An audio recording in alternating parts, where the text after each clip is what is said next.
We should be broadcasting. It says recording. We're on? We should be. All right.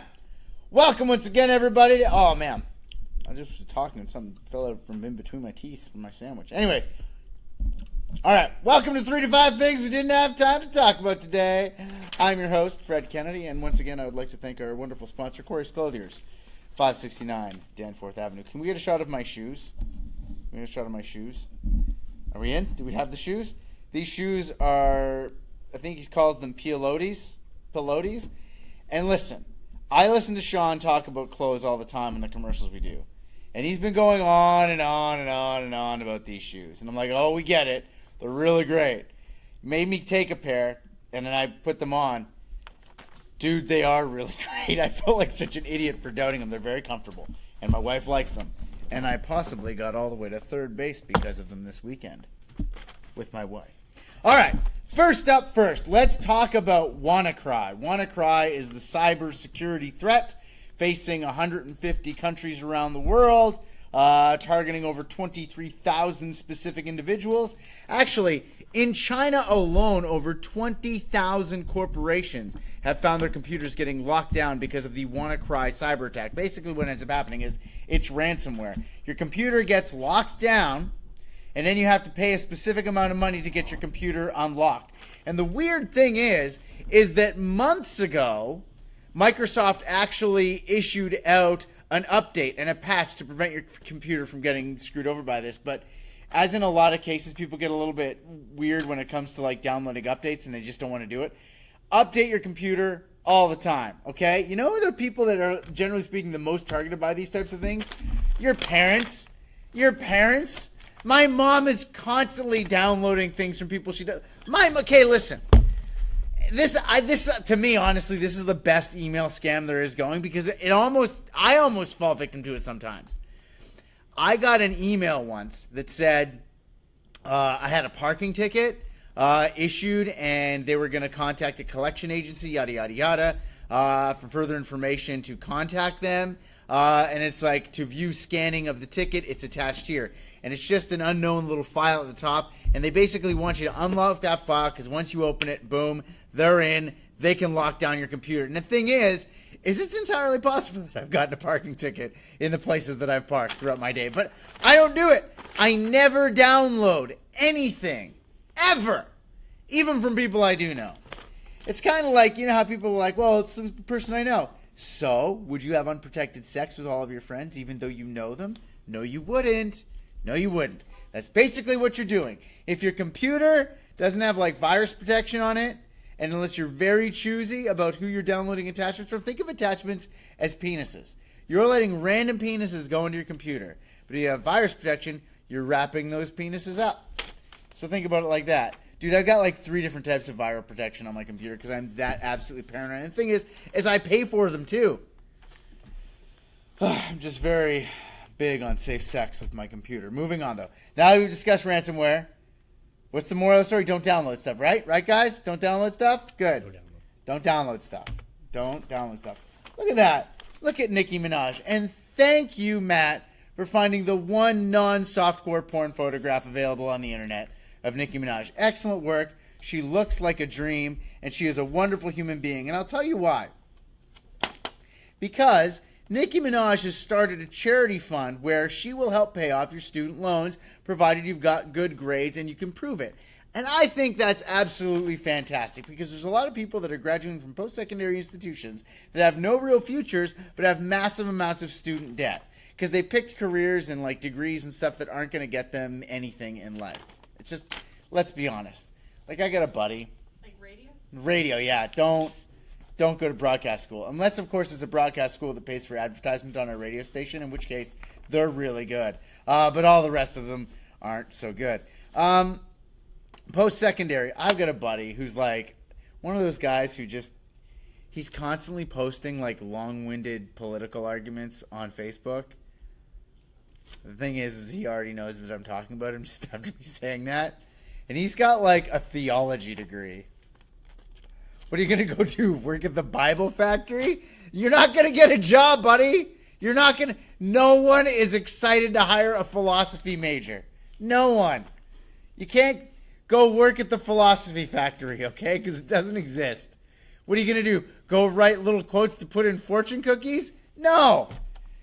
A lot of people get degrees that are designed to get them into a field and to get them a job. And for the most part, those people wind up all right. Post-secondary is still way too expensive. It's way more expensive than it needs to be. I'm not going to refute that at all. It is. It took me like 8 years to pay off my student loans, and I went to community college, okay? So just don't think that if you get a philosophy degree that you can go into the bank and argue about whether or not it's morally proper for you to have to pay it back. That's not how it works. Otherwise, give our good friend Nicki Minaj a call. Let her help you pay off all of your student loans, because the banks don't care. They just don't care about you. Have you ever seen, there's a great scene in Goodfellas where one of the guys is like, he's running a restaurant and he needs the mafia to come help him.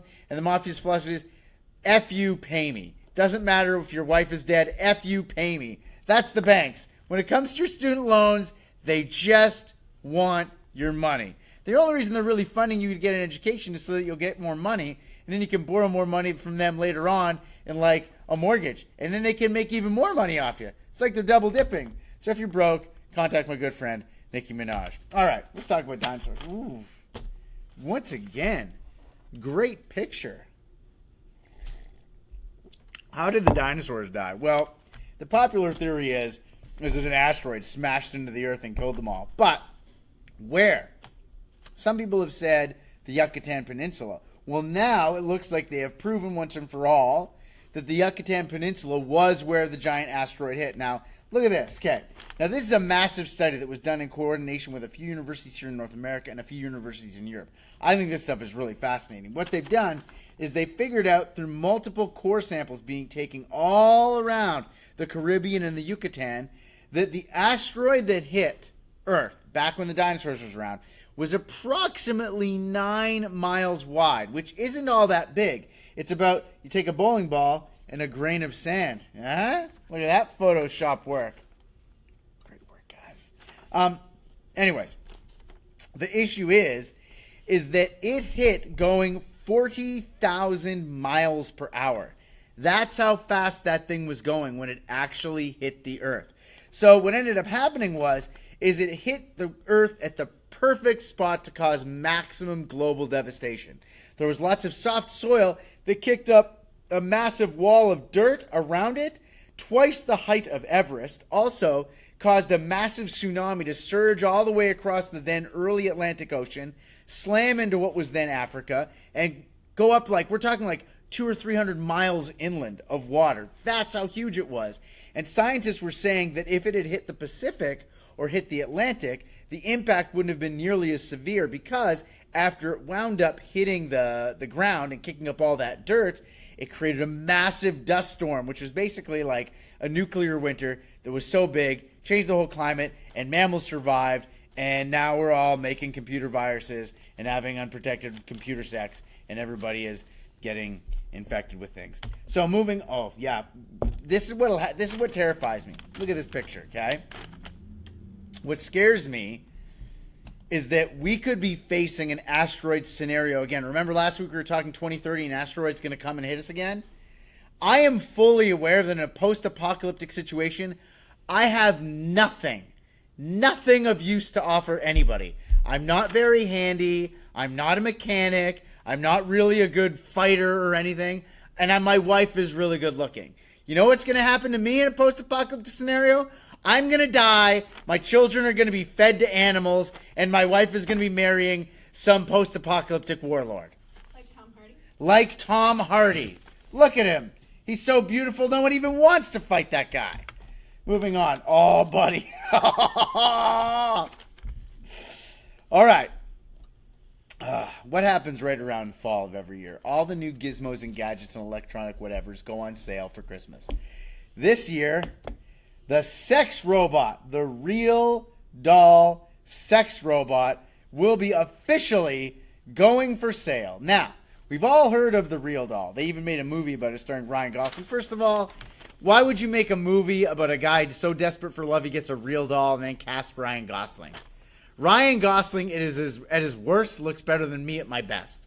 Ryan Gosling could not shower and wear fecal matter-filled sweatpants and still pick up more women than I can when I'm freshly showered. Unless I'm wearing these wonderful shoes that I got at Corey's Clothiers, 569 Danforth Avenue, mind you. But anyways, so the Real Doll, the company that makes the Real Doll, has released a new update for it. Now, I want to say that it is creepy how real these things look. That's a doll.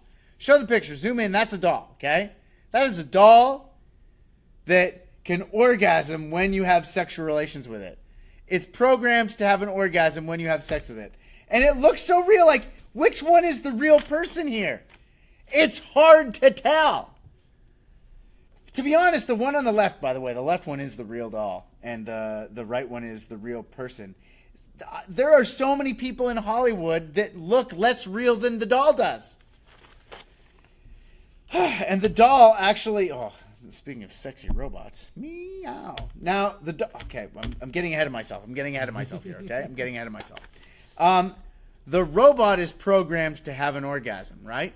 You might think that's creepy, but the fact is, if you get the robot doll and have sex with it and give it lots of orgasms, by the time the robots rise up and Skynet wipes out humanity, when they go into the houses with the robot sex dolls and talk to them and say, how have your owners been? And she's going to just straight up say, I've been getting loads of orgasms from my owner, and the people that own the real doll sex robot will be the chosen people that are allowed to not be enslaved in the human labor camps.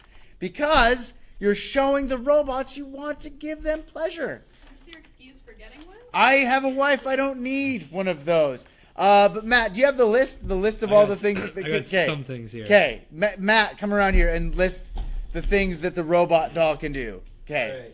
So you got the body specs. Okay, hold on. This is body specs. Body specs of the robot. You can change pretty much width, diameter, height. Width, diameter, height, all changeable. Penis sizing chart. Penis sizing. So that's for me. If you want a male one.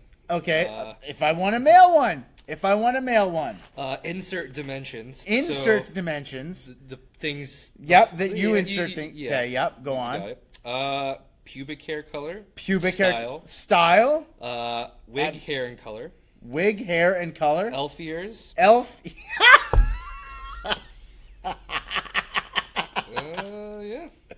Oh, Elf ears. Fangs. Vampire fangs. And then elf custom ears. Skin tones. Custom skin tones. 14 different selectable labias. 60 different nipples. All of them dishwasher safe. Way to go, Real Doll. Okay, good. Get out of here. All right, you've served your purpose. Okay, that is amazing. So if you want to avoid robotic Armageddon and ensure the survival of your family, it looks like you know what you need to do. Let's talk about ancient Egypt. Earlier this week, and when I say earlier this week, I mean yesterday, Egyptologists found a cache of 17 mummies that they believed to have belonged to servants of one of the early emperors of Egypt, like the original dynasty, the old dynasty. They think these guys and girls were servants of the original dynasty. Now, the thing is like, what do you, as a human being, have to learn from a mummy? The key is you can lie, because we really don't know what these people did. You know how we're basing our decisions on this? By the carvings and writings that were found in the tomb. So, in my tomb, I'm going to have a whole bunch of lies written up about my amazing life story, that I was an astronaut, that when I went to this strange planet, I wound up at war with these aliens and conquered them. Also, that I was like a Roman emperor, and that also I bedded countless women, and that if they do genetic testing, they will find that I have thousands of genetic ancestors because I was such a prolific breeder. The key is, when you die, lie. Because in 200 years, no one's going to really remember what you did anyways. So write a fake life story so that everybody can think you are better than you are. By the way, I have some movie tickets to go see Alien Covenant. I got a 4-pack right now. 416-870-EDGE. First person to call through and say dinosaur.